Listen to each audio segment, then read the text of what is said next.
दाखालि बावै जोङो नुदों जे नेशनेल इन्वेस्टिगेशन एजेंसी NIA बे NIA नि स्पेशल कर्टआ रबि बसुमतारी एलाइस रंजा बाजा बिथांखौ लाइफ टाइम माने इमप्रिजनमेन्ट जाबजीबन कारादण्ड फोसावदों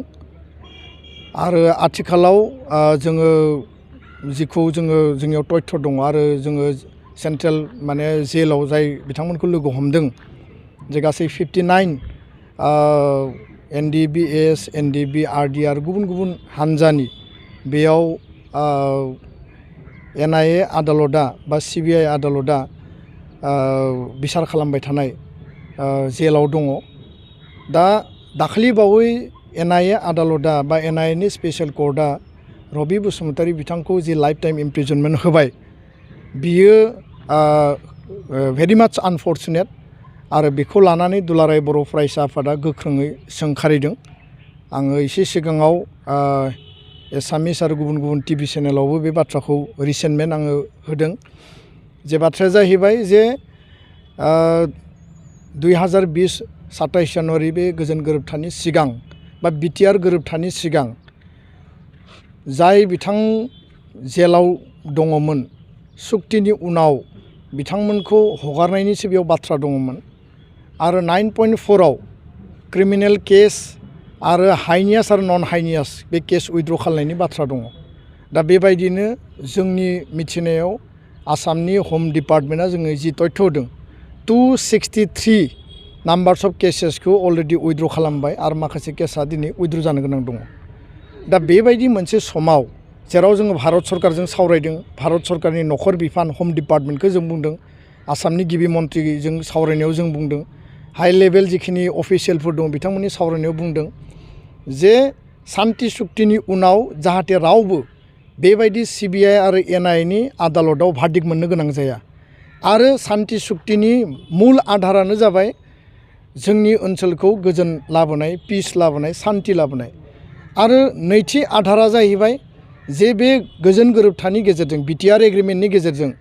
जोंनि थाखानाय 6 सिडिउल BTC खौ मोर पावार, मोर अट'नमि, मोर एरिया एक्सटेनसन बेबायदि माखासे एडिशनेल माने बेयाव राइट्स होनानै बेखौ माने बांसिन क्षमता गोनां खालामनाय। दा एकर्ड इमप्लिमेन्टेशननि खामानिया सोलिबाय थादों। टुडे अर टुमरो बियो जाफुंहैगोन बा जोबहैगोन। नाथाय 59 जि जोंनि बारग' NDB हारिनि थाखाय जायफोरा नांबाय आरो दिनै रन्जन दैमारि आरो माखासे जोंनि जि 7 नाम्बार्स बिथांमोनखौ दिनै CBIआ स्पेशल कर्टआ भार्डिक्ट होनानै दोनदों, गुवाहाटी हाइकर्टआ भार्डिक्ट होनानै दोनदों आरो बेखाय जोङो सुप्रिम कर्टआव बिनि आपिलखौ खालामनाय जाबाय, पिटिशना फाइल जाबाय, खेबनै हियारिं थांबाय, नेक्स्ट हियारिं दंबावो। दा जों खोब पजिटिभलि जोङो जायफोर सिनियर एडभकेट जायफोर माने बिनि सायाव खामानि मावदों जों पजिटिभलि बिखौ लानानै जोङो आवगायबाय थादों। नाथाय बेबायदि समावनो जों मालाबाबो सानाखैमोन, मालाबाबो लुबैयाखैमोन आरो बे बाथ्राखौ लानानै जों गोख्रोङै सोंखारिदों भारत सरकारखौ, NIA स्पेशल कर्टखौ जे कुनु कारनाव सान्ति सुक्तिनि उनाव बे कर्टआ सोरखौबा आरोबाव जाबजीबन कारादण्ड सोरखौबा दायनिगिरि खालामनानै भार्डिक्ट होनाया बे कुनु कारनाव एक्सेप्टेबल नङा आरो बेखायनो जोङो थांनाय 15 नभेम्बराव भारतनि नखर जि नेहाथारि हम डिपार्टमेन्टनि हम सेक्रेटारि अजय कुमार भाल्लाखौ जों जेला लोगो मोनो आरो बिनि उनाव जेब्ला जोङो भारत सरकारनि नखर बिफानजों 10 जानुवारियाव सावरायो बे समावनो जों स्पेसियेलि बुंदोंमोन जे जायफोर जेलाव दङ बिथांमोननि जि केस NIA आरो CBI जिखौ खालामबाय थादों बेखौ बन्द खालामनांगौ आरो बेखौ बन्द खालामनायनि गेजेरजों बिथांमोनखौ हगारनायनि बेबस्था खालामनांगौ। दा बिथांमोना बिनि सायाव इनिसियेटिभ लागोन होननानै बुंदोंमोन, खिन्थु दिनैबो जोङो लानाय नुवाखै। जोङो स्पेशल कर्ट CBI NIA बा हाइकर्ट सुप्रिम कर्टखौ जों अनार होयो आरो महामान्य आदालतआ जि मोनसे न्याय बिसार खालामो बे थिगानो दङ, खिन्थु नैबे जि न्याय होदों बिनि सायाव जि भार्डिक्ट होदों बेखौ जों एक्सेप्ट खालामनो हाया। खारन सान्तिनि सुक्तिनि उनाव आरोबाव सोरखौबा जुदि भार्डिक्ट होनाय जायोब्ला बे सान्ति सुक्तिनि माने टटेल जि बेसिस बेखौनो बिसोर भायलेसन खालामनाय जादों आरो बेखायनो आं खावलायो जे NIA स्पेशल कर्टआ जि भार्डिक्ट होदों बे टटेलि एगेन्स्ट दा पिस माने एग्रिमेन्ट आरो बेखायनो जोङो गोदानै आरोबाव बर' हारिनि जानानै एकर्ड सिगनेटरिनि जानानै दुलाराय बर' फरायसा आफादा भारतनि नखर बिफाननो जों स्पेसियेल लेटार हरगोन खारन NIA CBI गासिबो हम डिपार्टमेन्टनि आन्दारावनो जुदिও बिथांमोना इन्डिपेन्डेन्ट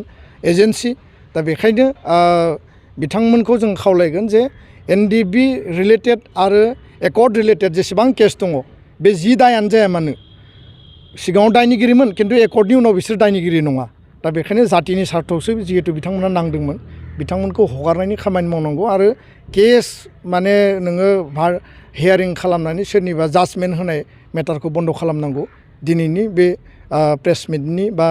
नोंथांमोननि मिडियानि गेजेरजों आङो स्पेसियेलि सरकार आरो रायजो राजाखौबो आङो सांग्रां जानो थाखाय खावलायबाय बिथांमोनखौ उदां खालामाब्ला दुलाराय बर' फरायसा दुलाराय बर' फरायसा आफादनिफ्राय स्पष्ट बाथ्रा जे NIA स्पेसियेल कर्टआ जि जाजमेन्ट होदों बे जाजमेन्टनि सायाव जोङो भारत सरकारनि हम सेक्रेटारि बिथांनो जोङो स्पेसियेल लेटार हरगोन आरो 59 जि सुबुं दङ आरो एडिशनेलि 7 numbers of Ranjan Daimary George बर' आरो गुबुन गुबुन जि दङ बिथांमोननि बेलायावबो माने आलादा आलादा मोननै लिस्ट खालामनानै जोङो हम सेक्रेटारिनि लेटार लिरगोन जाहाथे बिथांमोना जेलनिफ्राय गनांगौनि थाखाय गभर्नमेन्टआ NOC होनांगौ 2 नम्बरा जाबाय बिथांमोननि जि हियारिं